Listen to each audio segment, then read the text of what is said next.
अब कहने का मतलब ये है वो पितृ दोष आ रहा है। पितृ मैले कुचैले कपड़े में है, जब मैले कुचैले कपड़े में दिखते हैं तो दोष ही दिखते हैं। यानी कि आपने अपने घर में पितृ पूजन नहीं किया, पितृ पूजन के नाम पे बिल्कुल जीरो दिखता है।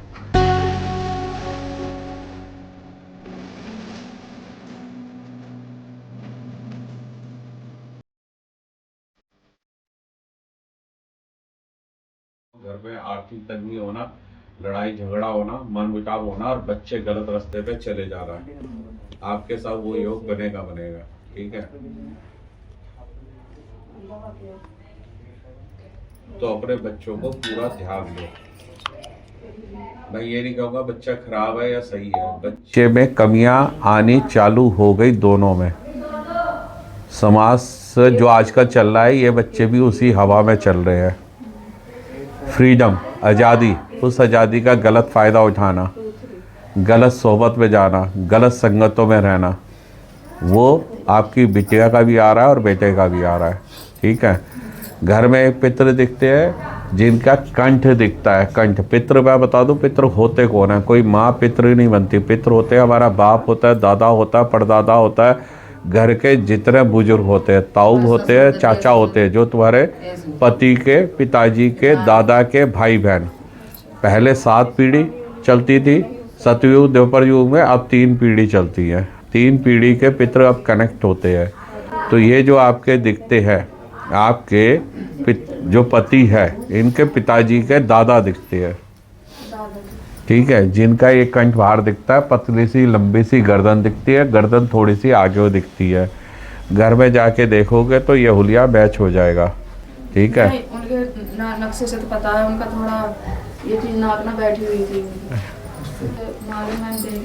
हाँ, पतला सा मुंह दिखेगा यहाँ से पिचका हुआ थोड़ा सा, और नाक जो है तुम्हें जो कह रही हो बिल्कुल सही है, ऐसा ही हुलिया आ रहा है। माथा बीच में से चौड़ा ज़्यादा दिखेगा, ऐसे साइडों से कम ऐसा रहेगा। ऐसा हुलिये के पितृ खड़े हुए आपके पीछे। तो पितृ दोष में है, मलिन है, गंदे कपड़ों में हाथ जोड़ के खड़े हुए हैं, सांवला सा रंग दिख रहा है उनका। ठीक है ना। अब कहने का मतलब ये है वो पितृ दोष आ रहा है। पितृ मैले कुचैले कपड़े में है, जब मैले कुचैले कपड़े में दिखते हैं तो दोष ही दिखते हैं। यानी कि आपने अपने घर में पितृ पूजन नहीं किया, पितृ पूजन के नाम पे बिल्कुल जीरो दिखता है।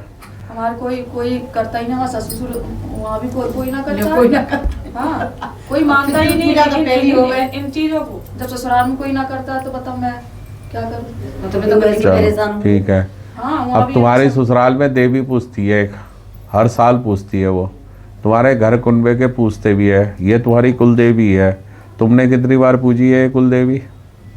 वहाँ तो एक ही माता पुण्यगिरी मैया को मानते हैं, जाते हैं। 10 तो मैंने भी नहीं बताई। मैंने यहाँ 10 शब्द बोला कि तुम्हारे यहाँ 10 देवी पूजती है, तो मैं भी तो एक ही माता बोल रही हूँ। तुम्हारी कुल देवी है और तुम्हारे घर वाले पूछते हैं, तुम्हारे परिवार के, जो तुम्हारे पति के परिवार के लोग हैं वो पूछते हैं तुमने कितनी बार पूजी है? बताओ। मैं तो जो 2 बार, तो अभी कई साल हो गए मुझे 2 बार लेकर गए, और एक बार बचपन में माँ की रहती तो पूजी ना हुई। पूजी नहीं है। 2 बार गई थी मैं खाली। पियर रहती तो अभी पूछ लो 2 बार भी कितने साल पहले पूजी है? कितने साल पहले बता दे। तो लड़की को मुंडन करवा कर आई थी मैं, 3 साल की थी जब 20 साल की तो लड़की होगी।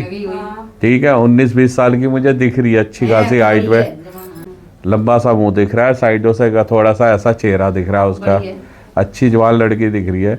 तो आप सोचो इन्हें अपनी पूजा 20 साल की पूजा को अब तक फायदा उठाएगी है। हम पागल है, हम तो रोज पूजा करते हैं तब इतना फायदा नहीं मिलता। पूजो कुल देवता, पूजो कुल देवी, पूजो रोज।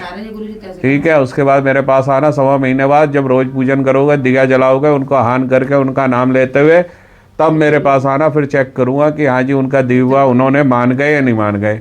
नहीं मानेंगे फिर पूजा उठवाऊंगा दोबारा से।